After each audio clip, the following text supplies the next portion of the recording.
if we want to speak about, the collective power of black people, well, what are you talking about? Do you mean the collective power of African people? You mean Pan-Africanism or then say African. I don't understand why people are so wedded to the term black. And the justification for it is, well, it's because the European made it negative. It's the Europeans' word. It was negative before it was applied to African people. It's like they're getting it backwards.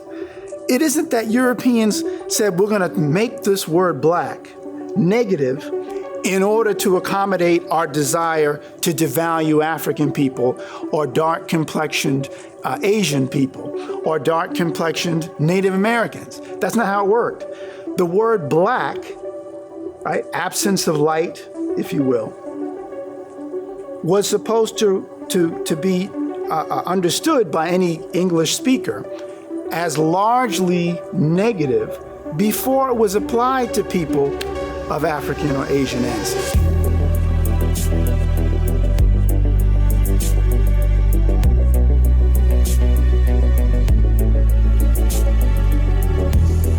Dr. Akbar, the prominent African-American psychologist, often talks about one of our issues is that we have become, we meaning people of the African world, whether it's the continent or more especially within the diaspora, so-called black folks, are very reactive rather than proactive, which means that if this individual is calling himself white, we're going to react and call ourselves black because we're the opposite.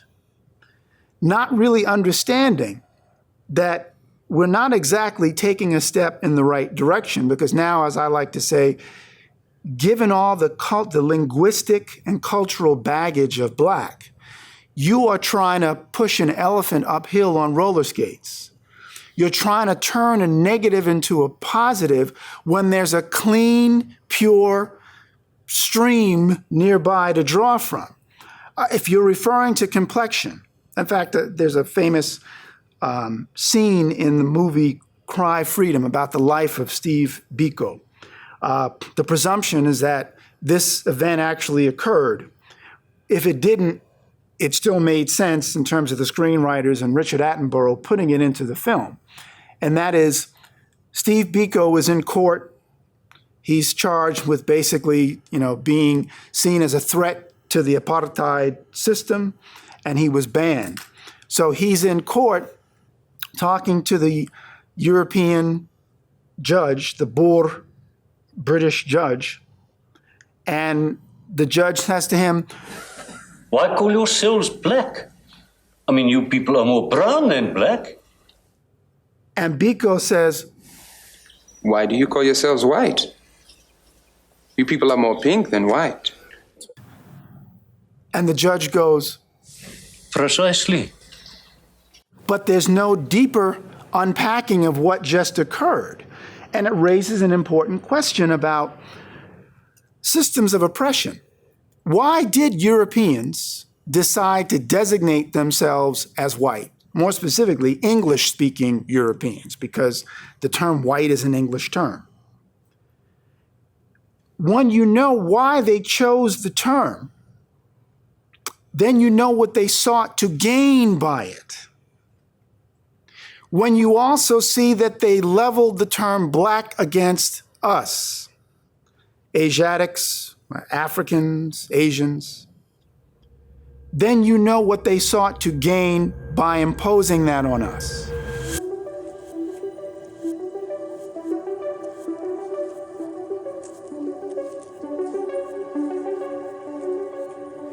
But why the need to fixate on black? There's the work of a Harvard psychologist who I believe is of East Indian ancestry. Her name is Dr. Banerjee. And her work on looking at the implicit association test, which is used by psychologists to look at implied bias or biases that exist, She recognizes what are often called mind bug, or in fact, she coined the term mind bugs, which are culturally imposed perceptions of reality. And the dominant perception of reality for those of us who speak the English language is when you say black or use black, its dominant use is negative. Black magic, black night, black death, right?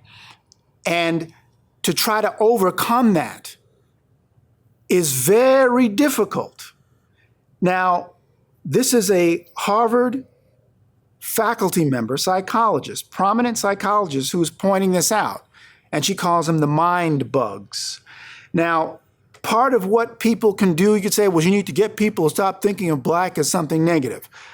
Okay, that's all right, but in the context of, do you want to fight that battle, or more importantly, should you be fighting that battle? Because you're still reducing yourself again to your pigment. And you're not looking at yourself in the context of a larger history. And if you want to, like I said, if you want to speak of we as highly melanated people, or we as NUC, or we as I would say, people of predominant African ancestry, that makes more sense to me. I'm just saying. So when I looked at what Drew Ali was trying to convey, and did convey, obviously, to those who heard what he was saying, back in the early teens and 1920s in particular, that you are not black, you are not Negro, you are not colored.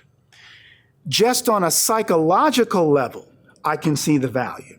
I haven't even gotten into what the value and importance of what he was saying by having folks reject calling themselves Negro, black, or colored, because that's a whole nother issue. I just got into the psychology of it, right? That's why people, confuse. I've often thought of this. You have a child reading about the Black Night and the Black Death and the Black Plague, and then the child goes, oh, and I'm a black child.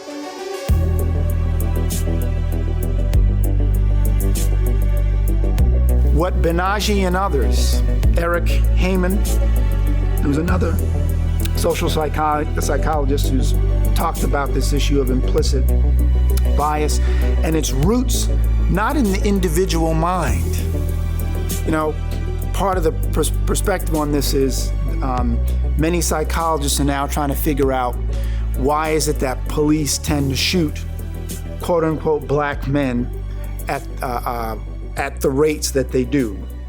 And is it because the individual police officer is overtly racist? And what some of this psychology is now suggesting is it may not be a sense of overt racism, but rather the culturally imposed racism, what people used to call national character, how nations see themselves as a result of their particular histories and experiences. So, like I said, Drew Ali, just in terms of saying you're not Negro, black, and colored, was getting people out from under that weight of the negativity associated with blackness. And for people who say, well, it's better, the same person would not allow you to call him a Negro. But with all due respect, Negro is the same thing as black. If I'm speaking Spanish, it's Negro. I'm going to call you Negro, right? So it doesn't make any sense. Yet, again, Moor is a reference to a people, to an empire that covered a geographical location. The Moorish Empire at one time was from the northwestern part of the Maghreb or North Africa all the way down to the Senegal River and as far east as the border of Egypt. That's part of what, and I'm just talking about what we know as the recognized Moorish Empire in terms of international and diplomatic history and relations. So we can say that covers a wide swath of the African continent. That would include Africans of various hues, people who would be darker in complexion and others who'd be lighter in complexion. And the primary sources from Duarte, Portuguese travelers, and Azrara and English sources all affirm that the term Moor was used for people of African ancestry. Later, the term blackamoor is introduced, but it's part of the development of the kind of pigmentocracy direction that exists. Within the English language, just as in other languages, there are different ways to translate something more accurately. So, and one of the examples I've often used is the difference in Spanish if you're speaking of knowing someone versus knowing something, you don't use the same verb. Conocer and saber is not the same thing, right? One means to know a person, one means to know about something. By the same token, if you translate Moor to simply mean black, knowing that black in the English language is affiliated with so much negativity, long before it was ever referenced for people of African, or I dare say Indian ancestry, because a lot of people seem to be under the impression that black was only used to refer to people of Africa, and that's not true. Black was, and in some cases, is still used to refer to people of Asia by Europeans. My first trip to England, and I was talking to people from Indonesia and Pakistan and Cambodia and different parts of Southeast Asia, and they were bringing to my attention how you can read articles in the paper, and this is in the early 90s, where they would talk about a black person doing something. Usually it might have been affiliated with some criminal act, unfortunately, which was part of their point at the time. But they were saying that the term was used to encompass them. And there was a debate between the younger generation of these people from Southeast Asia saying, well, we'll use the word black. I mean, people in the Americas have a black pride movement, and you know, there was black consciousness in South Africa. And then there were those who were elders who were averse to it. They didn't like it because they said, you don't want to be encapsulated simply in a color, because now the emphasis is simply on your color and not on your culture. So they said, well, they saw the value of, meaning the young people saw the value of trying to use a new hip kind of term, if you will. But the elders said no, because what that's doing is reducing your value, because in the English language, black is largely associated with a bunch of negativity. And just like Richard B. Moore said in his book from the 60s, the term or the word Negro, its origin and evil use, he made the same argument. Why you shouldn't use the term Negro? Well, guess what? Negro is Spanish for black. So folks went from Negro in Espanol to black in English, but it's still the same thing.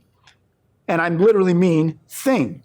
So defining yourself by an ethnicity or a nationality clearly would make more sense. And when the late, great political scientist Ali Mazrui, who was known for doing a series back in the 80s on Africa, he was Kenyan born. He actually said,